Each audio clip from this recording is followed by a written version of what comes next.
Amigos de Sporting Travels, muy buenas noches desde Ciudad de México. Muchas gracias por acompañarnos. Yo soy Abraham Padilla, el burro que escribe, y agradezco esta invitación a Sporting Travels para dirigir esta nueva plática de Sporting Travels, las charlas Sporting Travels. Hoy con un tema y un invitado de agasajo.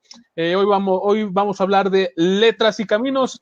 Y para ello está con nosotros desde Córdoba, Argentina, Juan Ricardo Ferrero. Juan Ricardo Ferrero es corredor de ultramaratón, que son carreras de más de 50 kilómetros. Juan Ricardo ha corrido en 50 países en los 7 continentes y es autor de los libros 7 continentes, 7 sueños y letras y caminos.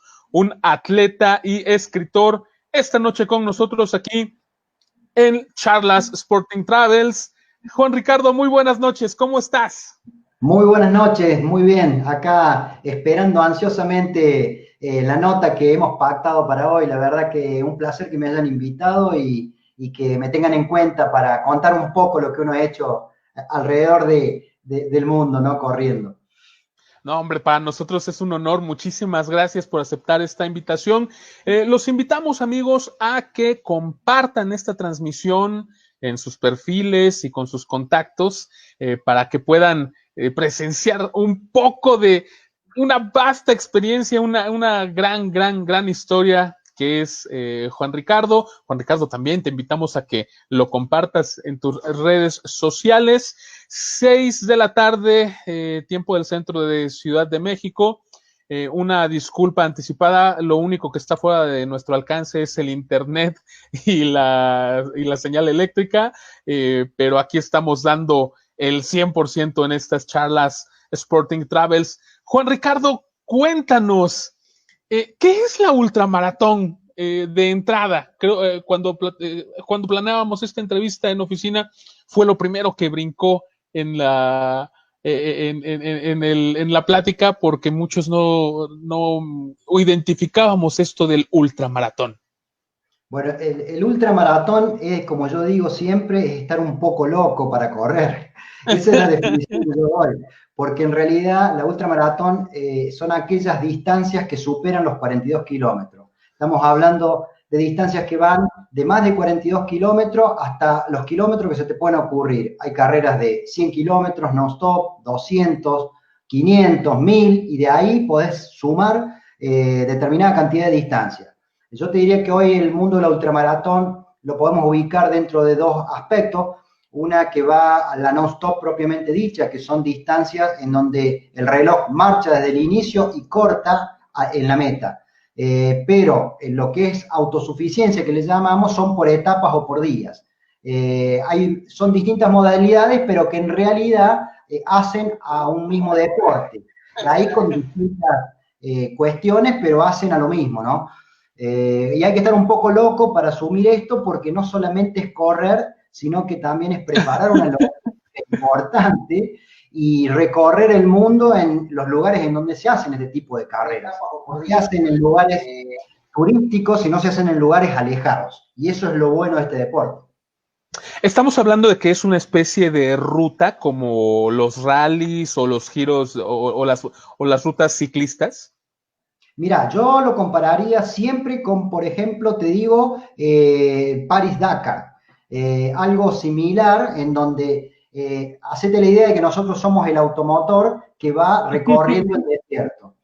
Te digo, es decir, hay carreras que se hacen non-stop, en donde son 100 o 120 kilómetros, o UTMB, que es la más importante en Francia, que es de 160 kilómetros rodeando el Mont Blanc, en donde ahí te dan un tope de 45 horas para llegar. El primero generalmente llega en 25 horas, 20 horas, y desde que se larga hasta que se llega, no para nunca el reloj, compuesto de abastecimiento. En cambio, la autosuficiencia en lugares más alejados ya ahí son por etapas. Corres día por día.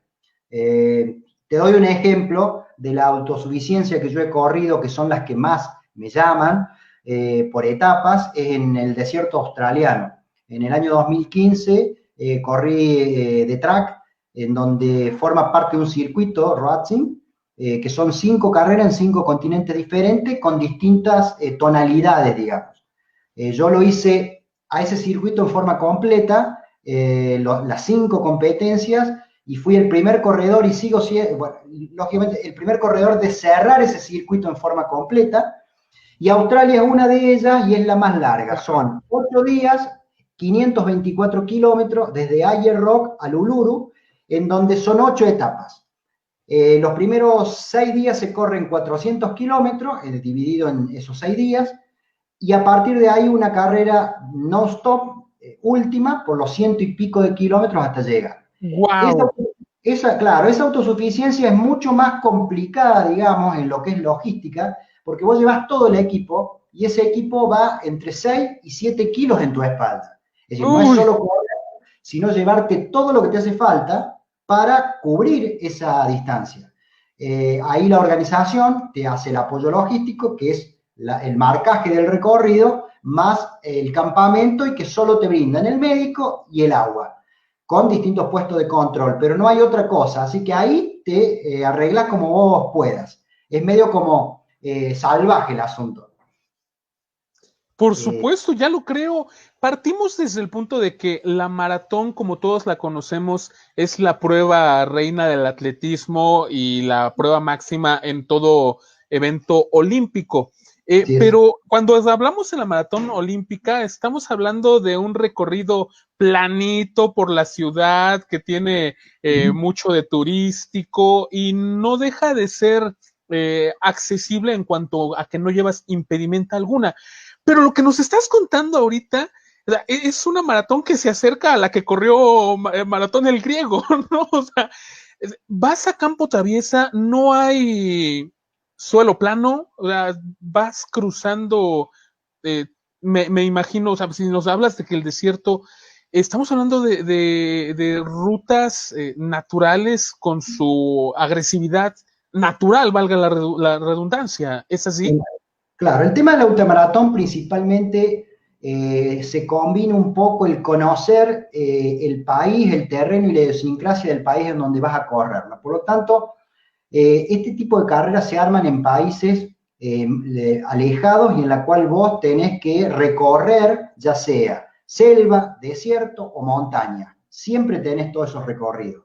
Yo he corrido, por ejemplo, en Sudeste Asiático, he corrido en Vietnam, he corrido en Camboya, en donde ahí por etapas se van haciendo la parte rural de estos lugares, en donde se va pueblo por pueblo en lo rural. Camboya es plano, Vietnam tiene montaña y desnivel, como te decía, Australia es pleno desierto. He corrido la Jungle Marathon, que está calificada como una de las más duras del planeta, que se hace en el estado de Pará, en Amazonas, y en donde allí son 270 kilómetros en 5 días, en plena selva, y en donde vos vas, digamos, como no solamente corriendo, sino también vas haciendo un poco de supervivencia. Tenés que cruzar ríos con el equipo arriba, mojarte, no mojarte con ciertos animales. Por lo tanto, no es solo, digamos, salir a correr, sino que aquí estamos hablando de una actividad más compleja, que es proporcionarte la logística para correr, para comer, para dormir y para llegar a meta. Así que si uno más o menos ve los videos de ese tipo de carreras, se da cuenta de que es un deporte que dista un poco de lo que es la carrera de calle o la carrera o la maratón de calle. Es como algo diferente, es como algo aventurero y de supervivencia. Seguro. Estamos cuidados por las organizaciones, pero no deja de haber ciertos riesgos en cuanto a este tipo de competencias. Siempre hay gente que se está lesionada o gente que la pica una víbora o siempre hay un problema en la cual los médicos están atentos a todo eso, a los rescates, pero en realidad yo he tenido suerte y nunca me ha pasado nada como eso. Pero en sí he recorrido de un continente a otro y haciendo este tipo de carreras que solo en el mundo siempre nos conocemos cuando nos vemos porque somos 200 locos que hacemos lo mismo y nos encontramos en todo el planeta. Es así.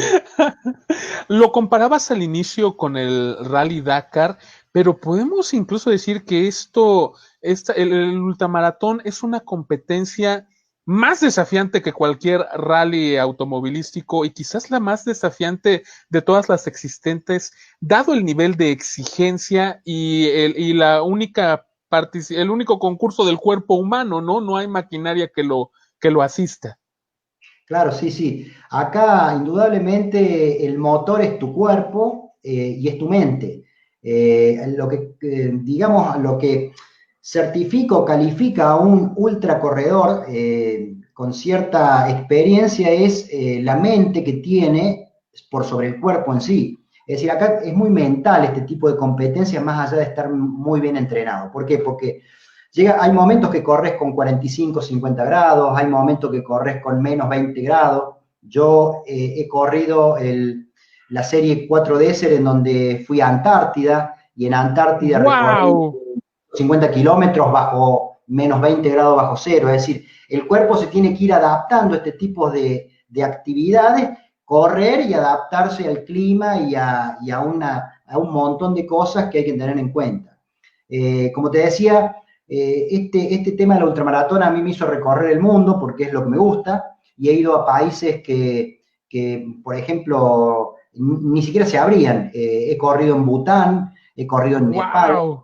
he corrido, como te decía, en el sudeste asiático, he corrido en Nueva Zelanda, en África, he corrido en Mozambique, en Burkina Faso, en Egipto, en el desierto. Entonces, todos estos ambientes hacen a que tu logística y tu cabeza ya esté preparada para estas actividades. Pero que no obstante, por ahí genera algún inconveniente que, bueno, uno lo va superando por la dureza mental que se va creando, ¿no? Así que he corrido, bueno, a su vez he corrido en el Gran Raíz Reunión, que es una maratón non-stop de 160 kilómetros en plena isla Reunión en el Océano Índico, y bueno, y así he ido recorriendo, y bueno, con la pandemia hace ya 6 meses no puedo salir. Aquí en mi zona estoy proponiendo ultramaratones de 80 kilómetros todos los fines de semana para poder mantenerme en competencia. Porque la verdad que estoy extrañando mucho viajar. Sí, seguro. Te quiero preguntar acerca, ya lo mencionaste, la adaptación. La adaptación, tú lo dices muy bien, es la fortaleza de la mente, pero también juega el cuerpo, ¿no? Antes de hacerte la pregunta específica, por cierto, los quiero invitar, amigos que nos están mirando en esta transmisión, escríbanos sus comentarios y preguntas para Juan Ricardo. Ahorita se las vamos a leer y se las va a responder directamente. Y si estás mirando la grabación de esta entrevista, mándanos también tus preguntas y comentarios. Juan Ricardo va a estarlos respondiendo por escrito aquí en Facebook. De igual forma, te invitamos, ya lo oíste, seguramente estás como Ricardo, después de 8 meses de pandemia, ya quieres salir. Recuerda que solamente hay una cosa mejor que viajar y esto es viajar para hacer deporte. Torneo de básquetbol de veteranos, 35 años y más en La Habana, Cuba, del 8 al 14 de febrero del 2021 y en mayo la maratón de San José, Costa Rica, 23 de mayo de 2021. Aparta ya tus lugares, escribe un mensaje aquí a Sporting Travels, porque dado la ansiedad que todos tenemos de salir, hay que apartarlos ya porque los lugares van a volar. Juan Ricardo, te preguntaba al respecto de eso, ¿cómo ante pruebas tan desafiantes y desgastantes para el cuerpo humano, qué preparación debe de tener un ultramaratonista para enfrentarse a esos, sobre todo los escenarios de climas drásticos? Ya nos dijiste, corriste en el desierto y corriste en la Antártida. ¿Cómo se prepara? ¿Con cuánto tiempo de anticipación o qué hay que hacer? Bueno, yo como digo, lo mío es una forma de vida más allá de que una forma de entrenar. Es decir, yo desde que me levanto hasta que me acuesto estoy planificando cómo hago mi entrenamiento del día 1 al día 365 días del año. Tengo un entrenador, indudablemente planifico mi tarea y es todo el año entrenar para este tipo de competencias. Y en cuanto a los climas que uno va a enfrentar, más allá de estos entrenamientos planificados que uno tiene, que no dista más de una persona que corre larga distancia, es decir, son entrenamientos que pueden andar entre 80 o 100 kilómetros semanales de correr, más bicicleta, más gimnasio, que cualquier entrenador que conozca del tema puede preparar, todos podemos hacer esto, no solamente yo. Estamos con que más allá que eso, esto es una forma de vida, esto es un hobby, es algo que te tiene que gustar mucho. No solamente salir a correr, sino salir a sufrir. Y ese salir a sufrir va más allá de entrenar todo el año. Es decir, lo mío es todo el año, es una forma de vida y es algo que lo tomo en forma natural.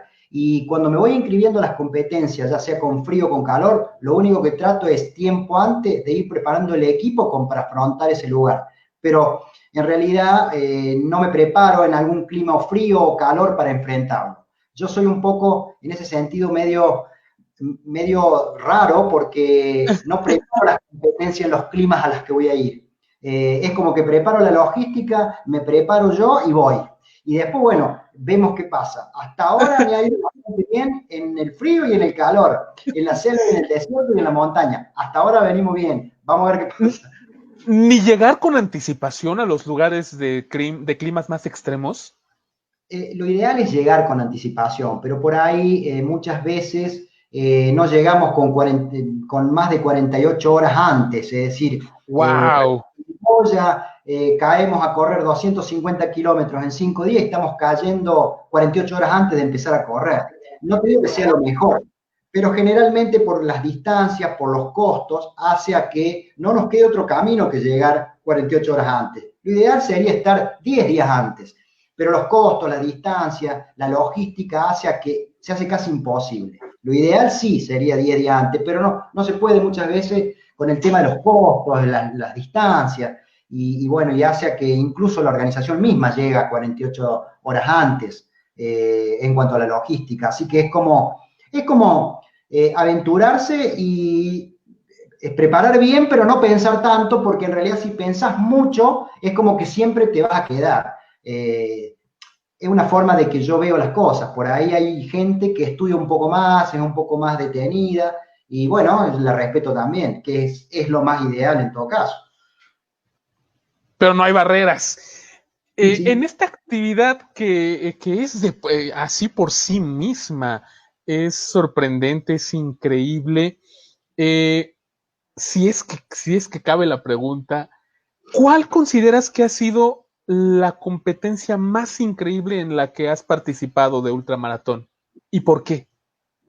Mira, yo he participado en muchas ultramaratones con distintos climas y distintos lugares, pero algo como difícil y como raro es correr en la selva amazónica, por ejemplo, en donde allí la Jungle Marathon es una carrera en donde el primer día que te llaman a la charla técnica, la gente que cae, te cae con víboras, con arañas, ¡Wow! para explicarte los peligros que tenés en el recorrido. Ya con solo ver eso no querés salir a correr al otro día. Pero bueno, y en realidad cuando empezamos a marchar, marchamos por plena selva y en realidad es bastante poco cuidado también, porque incluso ni siquiera controles de abastecimiento se pueden establecer en plena selva. Por lo tanto, eso es lo que a mí más me impactó de ese lugar, que es en el estado de Pará, en donde el primer día nos llevaron en barco toda la noche para largarnos arriba del río Tapajo y empezar a bajar por costa y selva, y eso es lo que me sorprendió mucho en cuanto al lugar en donde hemos corrido y a la peligrosidad que tenía el lugar. Después en otros lugares como el desierto, ahí los grandes calores te afectan, pero en realidad a mí la que más me llamó, la que más me impactó fue Jungle Marathon en la selva amazónica en Brasil. ¿Cuántas horas se corren diarias? Bueno, todo depende de qué tipo de carrera vayas, pero generalmente se corre entre 5 o 6 horas por día. Estas carreras de autosuficiencia de 250 kilómetros se establecen 4 días de 30 más o menos, de 40 y una etapa larga de 80 o de 100. Por lo tanto, es decir, uno empieza la carrera con 30, 30 y pico de kilómetros. Cuando ya tiene una suma de 200, de ciento y pico, se le hace en todo el día una etapa larga, que es el filtro que tiene la carrera para los corredores. Es decir, las horas acá se corre no tanto por kilómetros, sino por horas. Vas desde 5 horas hasta 10, hasta 20.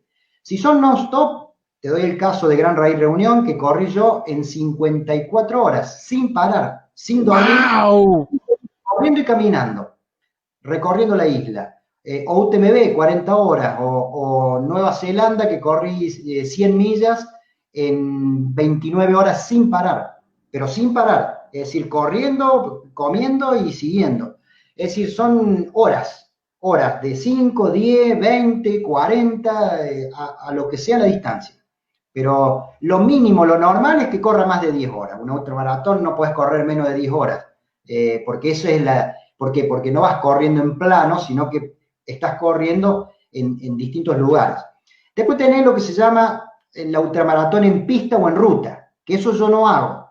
Es otra cosa, son distancias largas, más rápidas, en donde ahí está el campeonato de ultramaratón en pista o en un terreno plano, en donde hay carreras que también son ultramaratones, que yo no me dedico mucho al tema de la pista o de la ruta.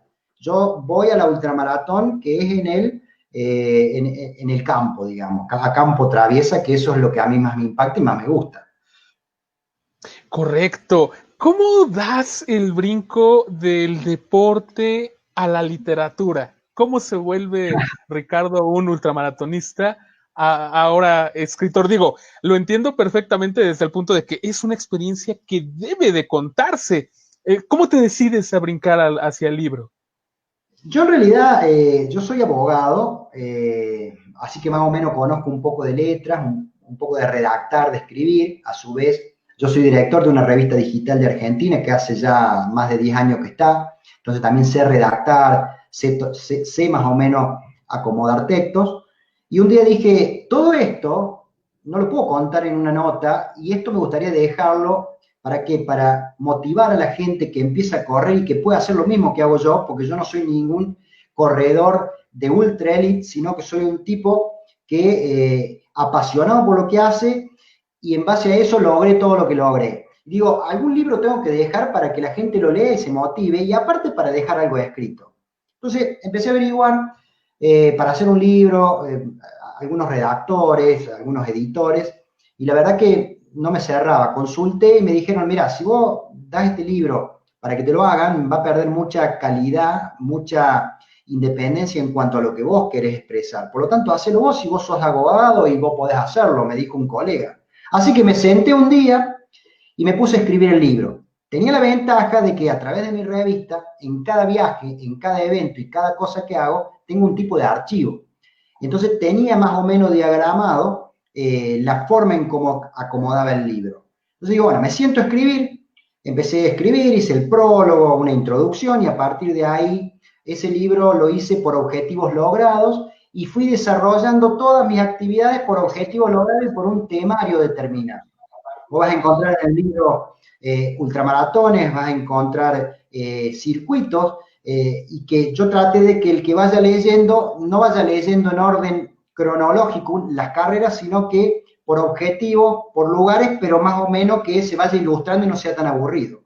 Y bueno, y a partir de ahí empecé a escribir, y escribí hasta que salió el libro, y en la Argentina se vende por Mercado Libre, se han vendido bastantes ejemplares, ya si Dios quiere el año que viene sale la segunda edición de ese libro actualizada, que va a tener más de 300 páginas, porque ahí ya está fuera Kazajistán, Rusia, está fuera Wow. Nepal, o sea, los últimos 3 años, Caballo Blanco en México, he ido a correr ahí a Urique, y bueno, hay un montón de cosas que han quedado afuera y que va a salir esa segunda edición, y que en realidad no me costó mucho escribirlo, sí armarlo, diagramarlo, establecerlo como un verdadero libro, pero que me dio muchas satisfacciones, porque en donde voy es una tarjeta de presentación y es algo que uno va como corredor, pero a su vez deja algo que es la historia de uno plasmada en algún escrito en donde después te dicen, oh, estuve leyendo tu libro y la verdad que me llama la atención y me apasiona la forma que contás lo que hiciste y que en la charla que puedo dar por ahí quedas corto al contar. Pero donde voy con el libro es la tarjeta de presentación, es un regalo a una embajada o a una escuela. Por lo tanto, me ha abierto muchas puertas y eso es la satisfacción que me ha dado. Así que me puse a escribir, lo escribí y devine en escritor como quien dice. Y ahora hablamos de 2 libros. ¿Sí? Te sentaste con el plan de escribir uno y ya estás en el segundo. Claro, lo que pasa es que el primero lo hice un poco como para probar esta idea de ser escritor. Entonces hice primero una recopilación de anécdotas y de lugares y de viajes, un poco medias desarmadas, pero un libro en sí, que lo llamé Siete continentes, siete sueños, y luego dije, bueno, vamos a contar esto a través de un libro propiamente dicho de autor, y nace este segundo libro, Letras y Caminos, ya más didáctico para leerlo y para enfrentarlo y para ver lo que uno ha hecho, no solo corriendo, sino también en lo solidario y en actividades que hacen a que no solo corro. Yo generalmente, cuando voy a un país, trato de relacionar la competencia que voy a hacer con la solidaridad en algún lugar determinado, y siempre apuntando a los chicos en lo posible. En Burkina Faso, Buen Venedor es una organización que trata a los chicos con SIDA. Yo me he quedado luego de la carrera 10 Wow. haciendo actividades comunitarias en las aldeas. Por lo tanto, trato de relacionar el correr, el viajar, el vivir y también lo solidario, para que por lo menos lo que uno hace le sirva a la gente que uno visita, y que quede, digamos, alguna marca y se acuerden de vos, no solo como corredor, sino también como persona en sí, digamos, en donde quiere ayudar de alguna manera al lugar que visita. Que eso me parece a mí es conjugar un montón de cosas que no hay que perderla de vista como personas que puede dar vuelta en todos los lugares. Así que siempre trato de buscar algún lugar o de dejar alguna huella por ese lado, en todos los países que viajo, y por ahí sí me recuerdan por eso y no tanto por corredor. Sí, sí. Es una actividad sumamente integral. Sí, sí, sí, es integral y bueno, me da muchas satisfacciones a mí ir, correr, competir, más allá del resultado, que por ahí es bueno, por ahí no tan bueno, pero que luego me da a mí la satisfacción de conocer gente, conocer una organización, conocer un grupo, y en donde después me siento conectado y estoy conectado con muchos países por lo que uno ha ido haciendo con esas organizaciones. Y te van escribiendo y te van mandando fotos. Por ejemplo, te doy un caso. En Burkina Faso, en Buen Venedor, fuimos en el 2015 la última vez, ya han pasado 5 años, y nenes que veíamos terminando la primaria ya están en la secundaria, que para ellos es muy difícil, y se acuerdan de vos y te escriben una carta diciendo que están en la secundaria. Te estoy hablando de una extrema pobreza, en donde que esa gente te pueda escribir, que estos niños te puedan escribir, se acuerden de vos. Eso ya es lo lindo que te deja todo este recorrido que uno va haciendo.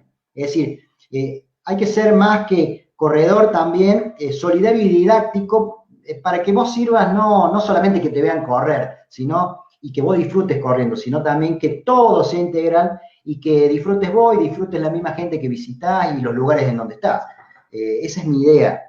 Por eso tengo la revista y por eso siempre voy haciendo solidaridad con determinados eventos, y el libro también sirve, y bueno, es todo algo integral. Sí, sí. Letras y Caminos. ¿De dónde surge el título, Juan Ricardo? Y bueno, yo un poco lo hice porque relaciones, yo soy abogado, siempre estuve conectado de una forma u otra a las letras, a los escritos, a los textos. Por lo tanto dije, esto va, y lo relacioné con mi segunda etapa en mi vida, que era empezar a viajar y a correr. Entonces ahí dije, bueno, serán letras y los caminos que he recorrido, y ahí salió y le puse letras y caminos. Letras por lo que uno es en sí como persona, en lo laboral o como estudiante, y luego le fui agregando los viajes y los caminos, porque para hacer lo que yo hago hoy por hoy, que es correr ultramaratón alrededor del mundo, significa de que tu actividad principal tenés que dejarlo un poco de lado. Entonces, mi segunda parte de la vida es decir, hasta acá llego como abogado, reordeno mis cosas para poder viajar y competir a nivel del mundo. Es decir, no es que dejé de trabajar, pero estoy como más abocado a mi actividad, que es correr, ayudar y planificar mis recorridos en el planeta. Lógico, tengo organizada mi vida para eso. En ese sentido he tenido suerte desde el lado de lo laboral, desde el lado de mi familia, que apoya todo esto, y cierra el círculo como para poder hacerlo. Más siendo de Argentina, de Sudamérica, en donde es muy difícil llegar a los lugares que uno llega por los costos que tienen, lo que nos cuesta a nosotros. En ese sentido, yo soy agradecido de poder hacerlo. Por lo tanto, mi segunda parte de la vida es dejar de lado mi profesión, en algún sentido, y a partir de ahí dedicarme a mi hobby principal, que es correr y todo lo que está relacionado con esto. Correcto. Todo esto lo vamos a encontrar en tu libro. Sí, sí, sí. Esto vas a encontrar desde cuando era chico y mi vecina me pegaba un reto hasta el día que corrí en Antártida o el día que corrí en el Círculo Polar Ártico en las Islas Lofoten en Noruega o en Nueva Zelanda o Sudeste Asiático o en Europa mismo. Es decir, voy contando un poco anécdotas, recorridos y lugares y gente que he ido conociendo a través del tiempo. Así que está bueno el libro como para motivarse un poco y que todos podemos hacer lo mismo, acomodando nuestras cosas y queriendo hacerlo. Eso es Háblanos un ideal. poco, háblanos un poco de eso que nos comentas en la Antártida. A mí me llama muchísimo la atención, ya desde el punto a que alguien nos dijo, a ver, 7 continentes, espérate, si en la escuela me dijeron que eran 5. En la Claro. Antártida no hay ni siquiera gente. ¿Cómo es el recorrido en la Antártida?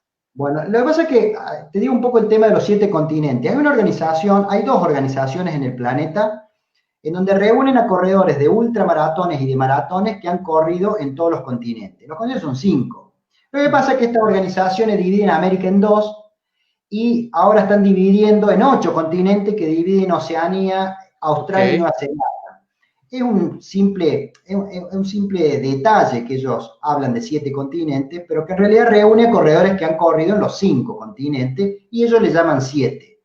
Yo soy el único ultramaratonista que depende de una organización norteamericana que se llama The Seven Continent, en la cual he corrido ultramaratones en todo el planeta. No quiere decir que sea el único que ha corrido, sino que es el único que está inscrito en esa organización. Eso es porque surge también el tema de los 7 continentes. Y correr en la Antártida es muy raro. Primero, porque tenés que viajar a Ushuaia. De Ushuaia tenés que tomar un buque, que en este caso era el Plancius de bandera holandesa, y tenés 3 días de navegar por el pasaje de Drake y luego cruzar, donde se unen los mares, y tenés olas hasta 10-15 metros. Es realmente, una cosa es el viaje y otra cosa es llegar y correr allá. El viaje, indudablemente, éramos 80 corredores y de los 80 estábamos todos muy descompuestos y estás 3 días mal hasta que llegas, porque imagínate, olas de 10 metros, que un buque gigante pegue de lado a lado, todo el mundo estaba descompuesto y muy mal. Ya cuando llegas a Isla Decepción o llegas a la parte más plana de Antártida, el buque se calma, ya vos también te acomodas un poco, esperas un día y ya ahí se programa el recorrido en Antártida. No es que te ¿A qué la hagan. temperatura, Juan Ricardo? Y cuando yo corrí, fue un clima muy tranquilo, sin grandes tormentas, corrí con 22 grados bajo cero, 18 grados ¡Oh! bajo cero. Y eso era un clima ideal, para que tengas idea. Eso se preparaba desde el buque. Para bajar a Antártida tenés que ciertos protocolos, no tenés que desinfectarte. Una vez que subís a un gomón, que es un barco de goma que te trasladan a la tierra, digamos, o al hielo, ahí te hacen una serie de controles, no podés orinar, no podés defecar si no es en bolsa, y el recorrido está marcado en un circuito determinado. ¿Por qué? Por la peligrosidad del lugar. Por lo tanto, esos recorridos son de 5 o de 8 kilómetros, tantas horas como ellos te determinen. Generalmente eran 8 horas por día correr. Es decir, salvo que ¡Guau! hubo un clima muy malo, y bueno, hacíamos sobre hielo y sobre nieve, porque es todo hielo y nieve, esas 8 horas por día, en la cual yo en 5 días que corrí 100, logré hacer 155 kilómetros y quedé séptimo en la carrera, y el primero hizo 20 kilómetros más, que eran los que más kilómetros habíamos hecho. Pero era día por día bajar a un lugar distinto, porque de ahí iban cambiando, la noche se viajaba y se iba a otro lugar, recorriendo Antártida, parte de Antártida, y ahí se corría entre lo que es la fauna. Los pingüinos había que respetarlos, los lobos había que... Entonces, Generalmente, si un pingüino cruzaba, lo tenés que dejar cruzar, no molestarlo, Wow. y luego recién correr. La prioridad ahí es el lugar y los animales. Luego podés moverte como vos puedas moverte y siempre bajo un protocolo muy estricto que establece la organización por sanciones que se les puedan prestar. Así que ese viaje fue realmente muy motivador, muy distinto a todo otro y que te queda grabado en la memoria por lo que es el viaje en sí y por lo que es correr en ese lugar. Porque si vos te pones a ver, una vez en la vida, creo yo, podés visitar Antártida, porque es un lugar tan alejado y tan costoso de ir, imagínate que no es para cualquiera. Hoy, poder correr en Antártida, tenemos que hablar de más de $20.000 para poder llegar a ese lugar. Wow. Hoy es imposible casi. Yo cuando fui era otra cosa. Yo fui en 2014 y los montos eran altos, pero se podían pagar. Hoy por hoy es casi imposible. Por lo tanto, hay muy pocos que lo pueden hacer, se hace cada 2 años y generalmente los que van son japoneses, chinos, que son los que más disponen de dinero. Pero en realidad fue una experiencia maravillosa y que gracias a Dios cerré los 4 desiertos en Antártida y decidí hacerlo porque si no, no sé si algún día lo iba a poder hacer. Pero fue M- maravilloso Antártida. Más que una competencia con el resto de los competidores, valga la redundancia, es una experiencia personal maravillosa. Es una competencia con uno mismo, ¿no? Lo apuntabas muy bien al principio, el triunfo de la voluntad. ¿Cómo se corre en Antártida? Porque vamos, hablamos, cuando mencionamos la palabra corredor, nos viene a la mente de forma inmediata el equipamiento clásico, que es una remera, playera, les decimos aquí en México, muy delgaditas, un short, zapatillas, tenis. En la Antártida, ¿qué vestimenta hay que llevar para No, en correr? Antártida hay que correr muy abrigado. En realidad nosotros bajábamos con calzas térmicas. Por encima de calzas térmicas era obligatorio un pantalón rompeviento aislante del agua y luego unas zapatillas de Gore-Tex para que no mojarnos los pies y a su vez unos grampones debajo de la zapatilla que se colocaban por el hielo para no patinar y por arriba eran térmicas en el cuerpo y más un abrigo de pluma y bueno, y también un rompeviento, digamos, aislante de agua y de frío, y con eso podíamos correr bien en la medida que el clima era medianamente bueno, -20, -18, corriendo, en realidad andabas bien.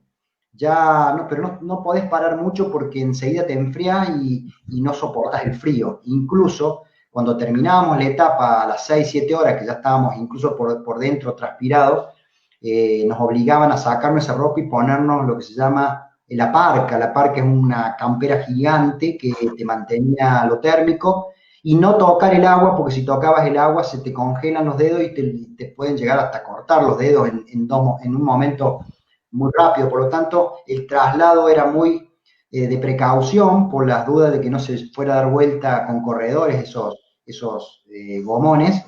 Y bueno, había que tener mucho cuidado. Incluso cuando llegábamos al buque teníamos una serie de tratamientos que nos hacían por el frío, al frío calor que entrábamos. Y en realidad no sufrimos el frío, pero había que cuidarse mucho en ese sentido. Genera una serie de cosas que hacen a que te tenés que cuidar mucho. Sí, me lo imagino. Por otro lado, nos has apuntado acerca de tu libro que es también didáctico. ¿Qué parte didáctica va a encontrar el lector en esta obra? Bueno, mira, yo he tratado de poner algunos tips, algunos consejos, algunos detalles que hacen a la competencia en sí, en cuanto a la logística, en cuanto a la preparación para lo que es una ultramaratón de días o no-stop, depende. Por lo tanto, si bien el corredor de ultradistancia lo puede leer y decir, ah, no, pero esto yo ya lo sé que es más o menos así, para el corredor que recién va a afrontar una ultramaratón le puede servir de detalle tip de entrenamientos, tip en cuanto a la ropa y bueno, detalles que hacen a que uno por ahí lo guíe al competidor iniciado principalmente para que pueda afrontar lo que es la ultramaratón en sí. En realidad, la ultramaratón normal es correr 80, 90 kilómetros, lo que nosotros entendemos normal en un principiante. Pero lo nuestro ya es más que correr un ultramaratón, sino que es irse 10 días sin ninguna conexión, sin ningún tipo de comodidad, a correr en el medio de la nada, y que ahí es donde realmente está la gran diferencia de ser un ultramaratonista a ser un ultramaratonista superviviente. Es más complicado, en donde no tenés ningún servicio, no tenés ningún tipo de actividad, más que comer lo que llevas y nada más. Entramos a la recta final de nuestra entrevista de hoy. Vámonos rápido a redes sociales, aquí en Facebook, a enviar saludos a Lucía Durán, saludos doctora, a Juan Ricardo Ferrero, saludos Juan Ricardo, que le ha dado aquí reacción. Compartan con sus contactos. Está también Sofía Ferrero, muchos saludos. A nuestro amigo Carlos Pérez Ramírez, a Vladimir Murillo Navarro, un experto en maratones. Saludos, Vladimir. Nos escribe también Edelweiss Briner, saludos Edelweiss. Sergio Aguilar Guerra, y también nos están viendo desde Japón, en Kagawa, en Nakata-do-gun. Saludos hasta Maragame. Nos preguntan aquí, Carlos Pérez nos escribe, saludos Juan Ricardo, te envían saludos Juan Ricardo. Bueno, muchas gracias por sumarse. Carlos Pérez. Y Osvaldo Austria, desde los controles, nos está preguntando, ¿qué pasa por la mente de un corredor en la soledad del desierto ártico? ¿Alguna vez has pensado en abandonar? Excelente pregunta, muchas gracias Osvaldo. Adelante, Juan Ricardo, ¿qué puedes responder? Decir que en el 80% de los casos te encontrás en una carrera y cuando te encontrás un poco cansado decís, ¿qué estoy haciendo acá? Me quiero ir. Lo pensás siempre. Todas las carreras de ultramaratón pensás y decís, ¿qué estoy haciendo acá? Me quiero ir a mi casa, voy a dejar la carrera. Pero eso hace a que la experiencia que uno va tomando durante tantas carreras que ha hecho, lo puedas manejar como algo anecdótico. Y que eso de abandonar sea lo último que te tenga que tocar. Es decir, he abandonado 2 o 3 competencias, pero que en realidad iban por otros temas que no eran por lo que me pasaba en ese momento. Es decir, era al principio, por ahí, cuando uno no sabe manejar parámetros que hacen a que la mente te juegue una mala pasada. En realidad, el corredor de ultramaratón, o en sí, el corredor de larga distancia, que abandona es aquel que le falla la mente en el momento que tiene que decidir de que ese problema que tiene en ese momento es superable y puede continuar hasta la meta. Cuando te falla la cabeza es cuando vos dejas la competencia, en realidad. Pero hay casos muy excepcionales en donde hay personas que se golpean y tienen que quedar fuera por lo físico. Pero el 90% de los casos es mental el abandono de una competencia ultramaratón. Y si lo pensás en todas las carreras. Pero bueno, ahí está la dureza, la experiencia y de saber y de conocerte, de que vos estás hecho para hacer ese tipo de competencia y que has elegido eso y te has entrenado para cumplir el objetivo. Por lo tanto, lo que te pasa por la mente en ese momento lo tenés que dejar de lado, que es todo humo y que no es lo que te está pasando en ese momento. Y esa es la forma de llegar a meta en el 100% de los casos, te diría, y no abandonar las competencias ultramaratón. Porque siempre en las ultras, después de los 5, 6, 7 horas, el cuerpo se cansa, por lo tanto, la mente te empieza a jugar en contra. Eso un ultramaratonista debe manejarlo de tal forma de que no te deje fuera de competencia. Esa es la experiencia, ese es el recorrido, esos son los kilómetros que uno va teniendo y que permite llegar a meta. Por lo tanto, es una cuestión de experiencia, diría yo, en saber manejar esos tiempos que son mentales más que físicos por ahí. Porque luego de 6, 7 horas todo cuerpo está cansado. Y si fuera así, abandonaría el 80% de los corredores de ultramaratón. Y la realidad es que abandonan muy poquitos. Por lo tanto, son gente con experiencia y que saben manejar lo mental. Todos los ultramaratonistas deben de tener algo en común, pero en lo particular, ¿qué llevó a Juan Ricardo Ferrero a la ultramaratón? ¿Cómo la conoció? y cómo se decidió a convertirse en un ultramaratonista. Al principio de la entrevista, fuera del aire, comentaba Juan Ricardo muy humildemente que es un deporte amateur, pero amateur no significa de ninguna forma que sea más fácil. Ya lo escucharon, amigos, incluso esto es mucho más competitivo y exigente que cualquier deporte olímpico que se les ocurra. ¿Qué te llevó, Juan Ricardo, a ingresar al ultramaratón? ¿Cómo lo Bueno, conociste? como todos, yo empiezo por algo físico para cuidarme y bueno, y traté de ir mejorando día a día.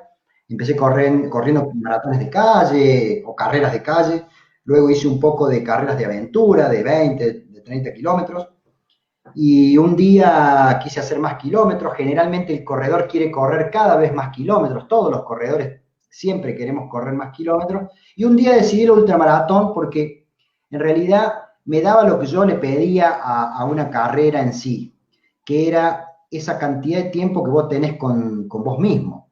Es estar 10, 15 horas vos solo con vos mismo. Por lo tanto, eso te lleva a conocerte, a estudiarte y a plantearte objetivos que hacen decir, puedo hacer esto. La idea de triunfarte a vos mismo.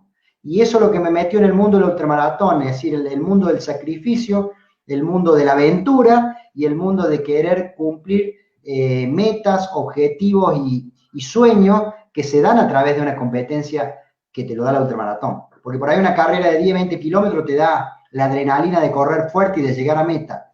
Pero correr un ultramaratón 10 días en pleno desierto vos solo y que cuando llegás estás solo, eso hace a que te conozcas y te diga, puedo hacer esto, puedo viajar a la luna, es decir, te sentís como el héroe del planeta en ese sentido.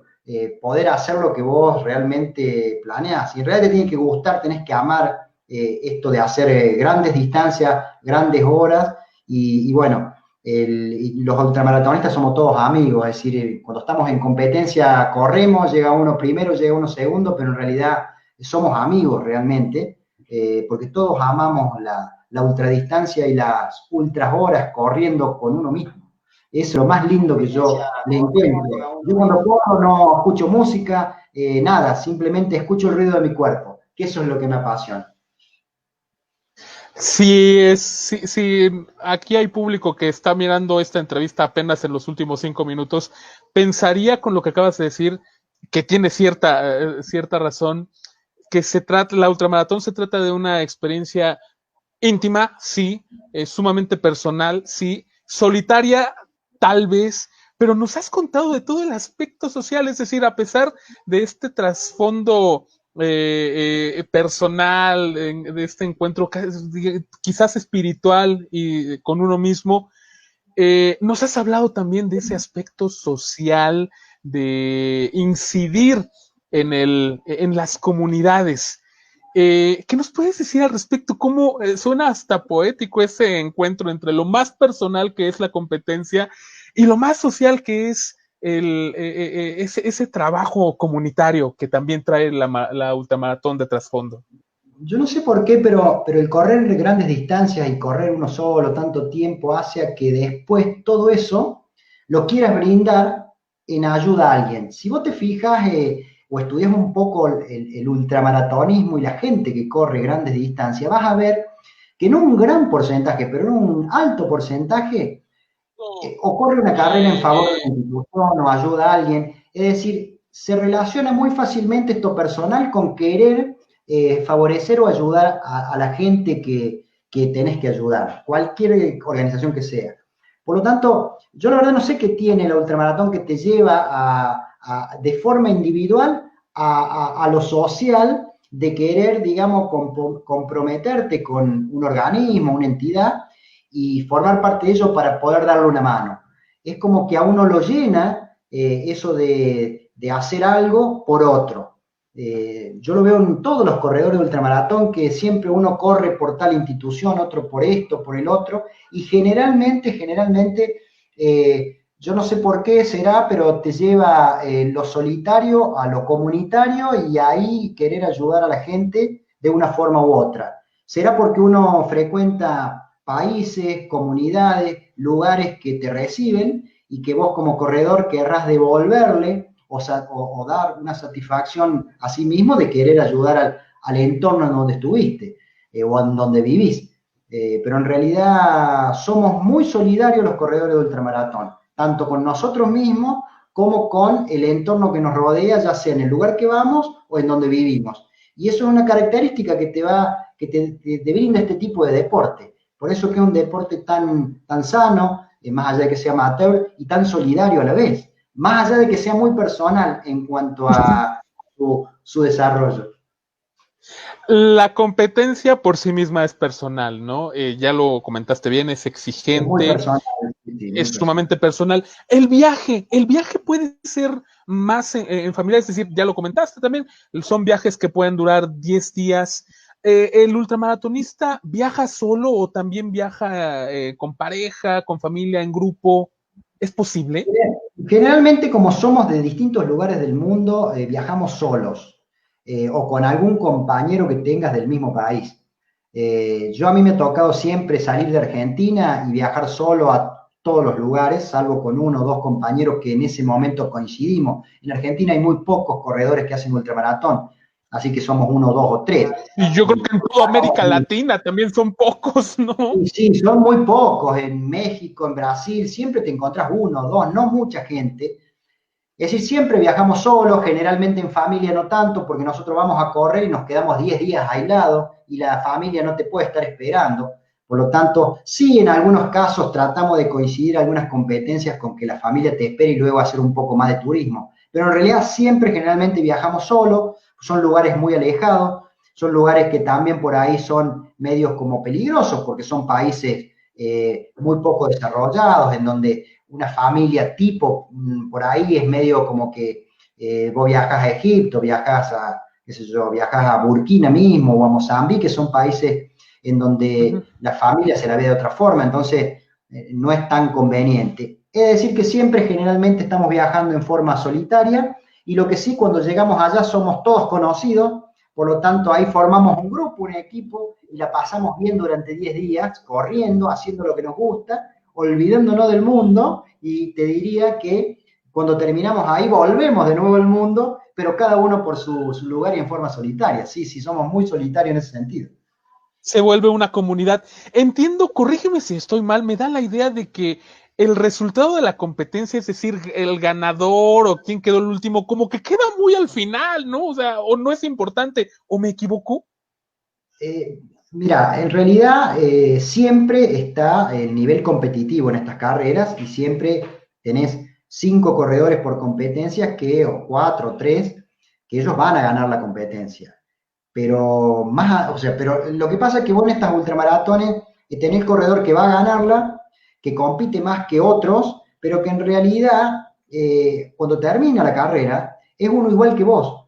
Es decir, tenés corredores preparados para ganar y tenés corredores para estar en el medio y corredores para llegar al final. Pero en realidad son todos ganadores, más allá de que hay gente que va a ganar la competencia, que son los menos, son en estas competencias tenés 2 o 3 corredores que sobresalen o 10 corredores que sobresalen por sobre los otros, pero que en realidad ese corredor corre rápido y te espera y luego forma parte con vos de una comunidad que en realidad el resultado sí, llegó primero este, bueno, ya está. Es decir, hay gente que busca ganar, pero que en realidad en el grupo, en lo que es la ultramaratón en sí, vos sos igual al de él. Yo soy amigo de los primeros, de los últimos, y somos una comunidad en realidad que hace a que el corredor no esté mirando el resultado, más allá de que cuando llegamos sabemos que va a haber 3 o 4 personas que se van a resaltar sobre el resto, y bueno, y lógicamente ellos van a ganar la competencia porque por ahí tienen algún sponsor medio importante que se los exige,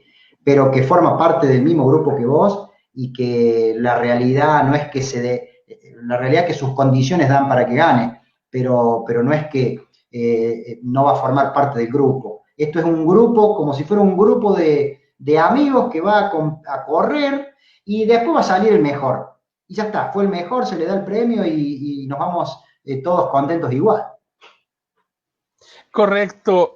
Escucharte a mí y seguramente a muchos, si no es que todos los que te estamos viendo, nos dan ganas de hacernos ultramaratonistas. Antes de preguntarte al respecto, los quiero, y hablando de viajar para hacer deporte, por supuesto, los volvemos a invitar.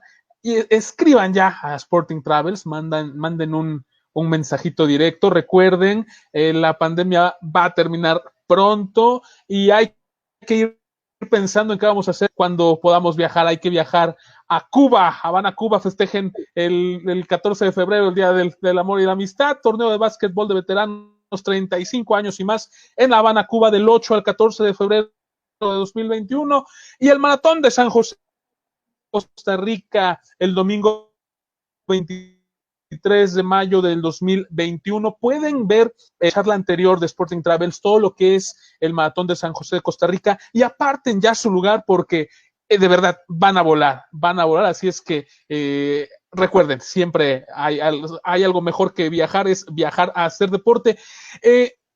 Juan, ¿cómo se puede hacer uno ultramaratonista? ¿Dónde se pueden obtener más informes? ¿Cómo se afilia uno?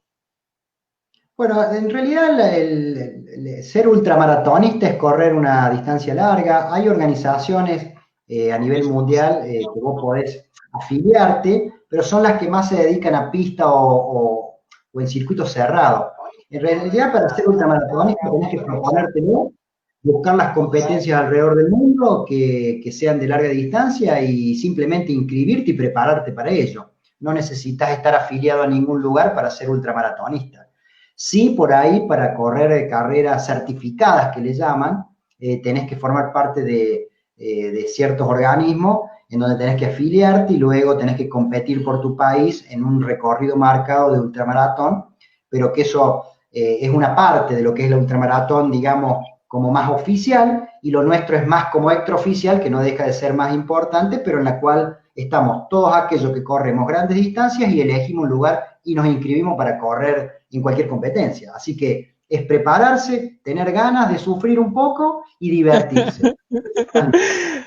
Nos pregunta en Facebook Carlos Pérez Ramírez, más o menos en ese orden de ideas, por cierto, ¿cuántos corren aproximadamente en un ultramaratón reconocido? En un ultramaratón reconocido, a ver, los más conocidos son las no-stop. Las no-stop son carreras que se hacen, digamos, no por días. Hay muchísimas carreras hoy por hoy de ultramaratones, como que hay una moda. Las más famosas que tenés hoy por hoy, tenés desde las más famosas con las más historias. En Estados Unidos tenés Western State, 100 millas, tenés Leadville, en Europa tenés UTMB con varias distancias que van desde 50 kilómetros a los 160, tenés Grand Raid Reunión, en todo el mundo tenés competencias que van de los 80 kilómetros en adelante, non-stop, que son las de más cantidad de gente. UTMB te reúne 10.000 corredores por año de ultramaratón en las distintas distancias. Wow. Y este tipo de carreras, digamos, más famosas, más conocidas, no-stop, te reúnen desde 1.000 personas hasta 10.000, 5.000, 2.000, depende la antigüedad que tenga, la chapa, como quien dice, el conocimiento que se tenga, y las con menos corredores son aquellas más de por días o por etapas en lugares más alejados, digamos, más salvajes, en donde ahí va menos gente, porque incluso la preparación es diferente y aparte los costos también son diferentes. Pero ultramaratones en el mundo tenés desde 500 corredores a 10.000, que es en las más famosas, es decir, tenés UTMB, tenés un montón de competencias en Europa, en Estados Unidos, en todo el mundo, hoy por hoy hay carreras con más de 1.000 personas por corredores de larga distancia. Te digo que hoy 1.000 corredores ya son pocos.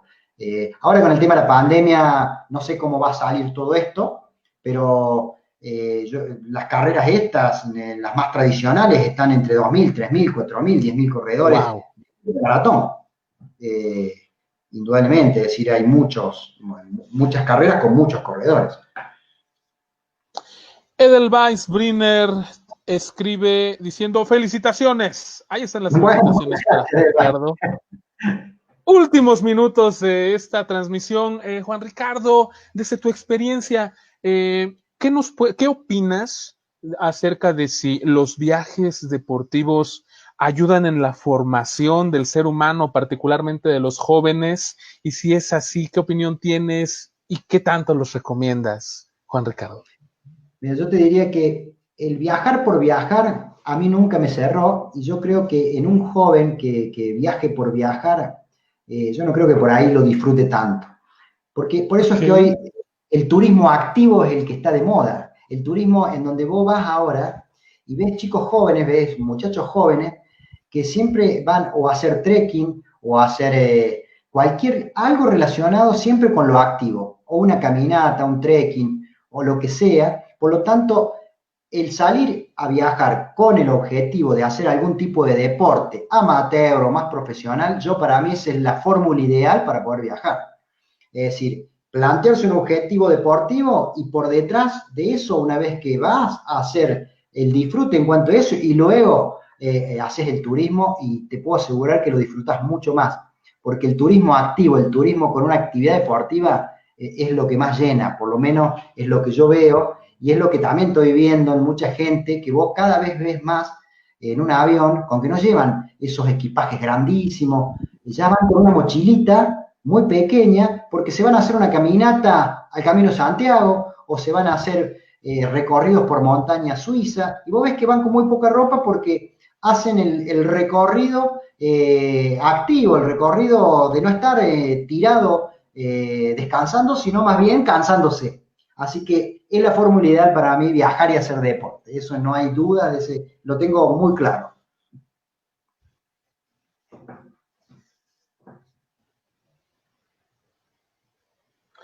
Por ahí estamos teniendo un problema en la transmisión. No sé si tú me escuches, Yo Juan Ricardo. Te escucho y te veo bien. Creo que entonces debe ser mi transmisión. A ver por ahí si ya me escucho bien. Sí, yo te escucho bien y te veo bien. Perfecto. Muchas ¿Sí? gracias.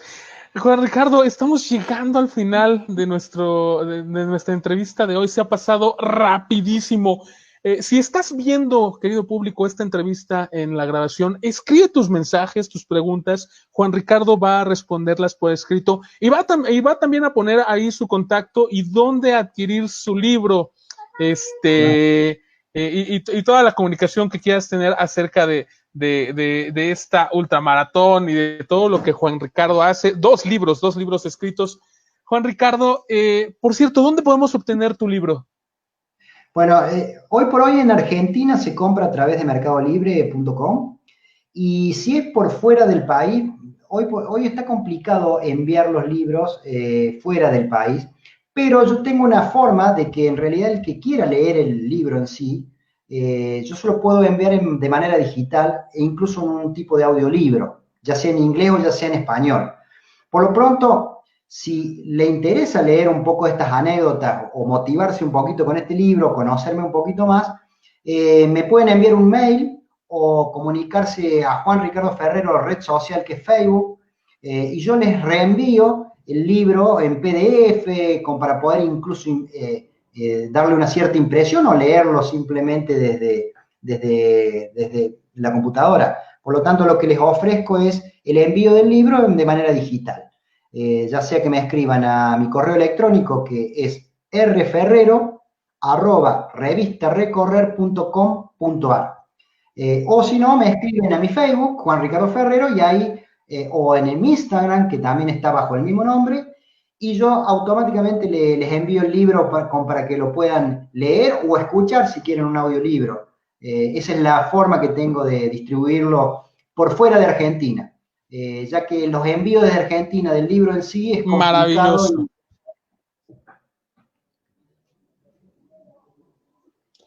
Ricardo va a dejar sus contactos aquí en los comentarios de Facebook. Juan Ricardo, un último mensaje a todo nuestro público en vivo y en la grabación que quieras brindar. Bueno, a ver el último mensaje. Yo lo que digo que, y más cuando uno ya tiene una cierta edad, tiene que hacer o tratar de hacer lo que a uno le da el disfrute de poder realizar algo. Yo creo que el deporte es la manera que uno tiene de volver a ser uno mismo. Hoy la vida lleva a la gente a encerrarse en lo que hace y no plantea el deporte como alternativa de cuidarse y de disfrutar un lugar o un terreno determinado. Por lo tanto, yo digo que el mensaje que les puedo dar es que hagan deporte y si pueden, ese deporte lo unan a el disfrute viajando y conociendo lugares, no perdiendo la oportunidad de conocer a la comunidad en donde uno va, no tanto ver lo que es la gran ciudad en sí, sino conocer a la gente de cada país que uno puede visitar. Y el deporte es el punto fundamental para cuidarse, para viajar y para disfrutar en el desarrollo de lo que uno quiera luego ser como persona. Te abre la mente el deporte y lo sugiero desde todo punto de vista. Así que ese es mi mensaje, hacer deporte hace bien y hace a la vida en sí que sea mucho mejor que no. Muchísimas gracias, Juan Ricardo. Ha sido todo por hoy. Juan Ricardo, muchísimas gracias por habernos Gracias a acompañado. ustedes. Muy buenas noches, amigos. Nos miramos la próxima semana, primeramente, el creador en estas charlas Sporting Travels. Buenas noches, Gracias. hasta luego. Gracias, Juan Chao. Ricardo.